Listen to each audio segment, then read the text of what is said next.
Hi, it's Achim from InnerSpace Explorers.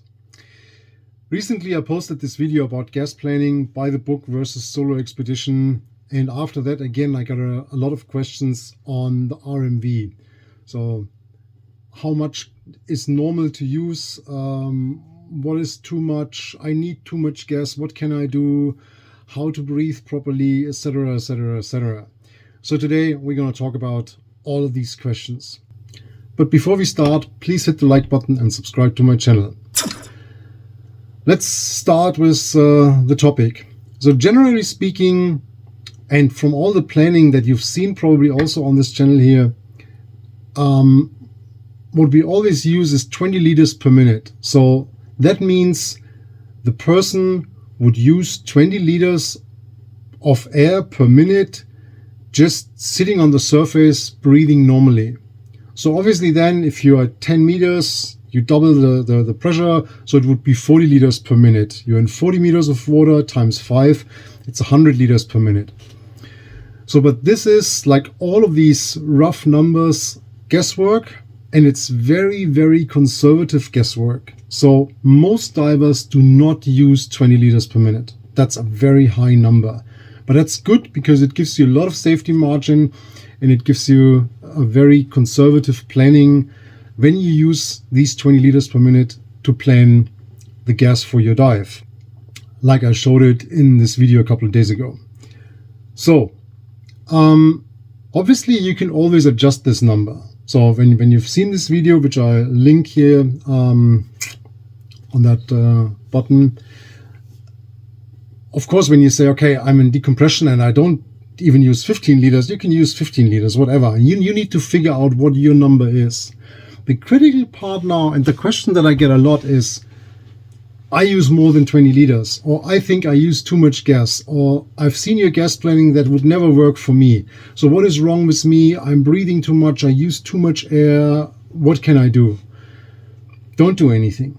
So I know back in the day,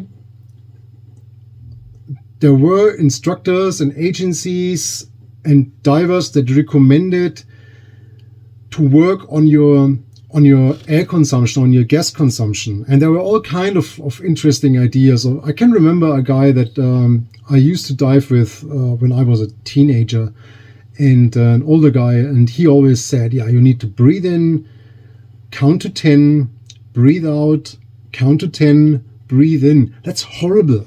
I mean, yeah, that might have been the way of doing it back then, but it's really, really bad. And beside from being really bad and giving you a very uncomfortable dive, it's also dangerous because it leads to a CO2 buildup.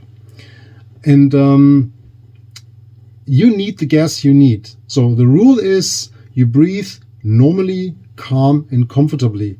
And if that means you use 25 liters per minute, well, fail, and you plan with 30 liters per minute. It doesn't matter.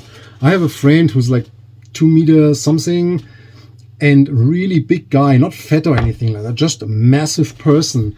And he needs 27 liters or something like that. I think he has 9.7 liters of long volume, if I remember correct.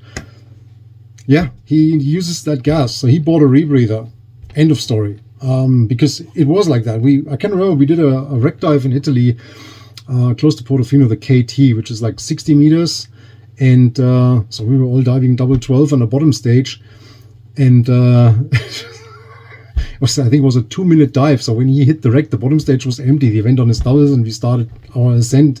And I was like, man, where's this gas going? He was like, yeah, it's my normal breathing rate. And then he switched to double 20 and 2 bottom stages, and it became really cumbersome. So in the end, he bought a rebreather and the problem solved. He just has to be very careful when planning his open circuit bailout, obviously, because, yeah, he has a high breathing rate. But what should he do? I mean, you cannot castrate your breathing. That doesn't work. I mean, you can try that, but it always leads to discomfort, and that's the last thing you want to have in your dive. Feeling uncomfortable, feeling stressed out because you think you do not get enough gas. I have a good example for those of you who are rebreather divers. When I started diving the Classic Kiss, the first one I ever got, normally the Classic Kiss has a 2 liter and a 4 liter counterlung, so 6 liters of total, which is like the average. And I also have 8 liters of lung volume. So I always emptied it out. So even if minimum loop volume for me was always like the loop's full and I breathe in and it's empty. And the first time I got one, I didn't know that, and it had 2-liter lungs. It was really tiny, so my breathing was like, oops, nothing. Breathe out. Horrible. And I can remember I dove it quite a while for that, so 10, 15 dives or something like that. And really, really nasty. So today I'm diving it with 2 4-liter lungs and it's perfect. But this feeling of not being able to fully inhale or not being able to use the resources you have doesn't make a good dive. And as I said before, it can lead to CO2 buildup, and this CO2 is really one of the worst enemies you can have underwater, not only for rebreather divers, but also for open circuit. If you really cut down your breathing and you do not ventilate your lungs properly, you can really have a CO2 buildup, which leads to a higher urge of breathing. It's like, I need to breathe, because your body thinks like, I need to get rid of that CO2. Remember, our breathing is not triggered by a lack of oxygen. It's triggered by too much CO2. So if you build that up, you always think like, I have to breathe. But now if you do not properly breathe, you cannot get rid of that CO2 and replace it by fresh air or gas or whatever you're breathing. So it goes higher and higher and higher, and then you get a headache, and then you get disoriented, and then you get fear and panic, and then you're in that spiral, which is really hard to get out of. So breathe. Just talking about CO2, there's also regulators that actually lead or have a tendency to lead to CO2 buildup. That's probably not exactly the topic, but it's worth mentioning. People always talk about the breathing resistance of regulators, and they always refer to breathing in. How much resistance do I have when I breathe in from a regulator?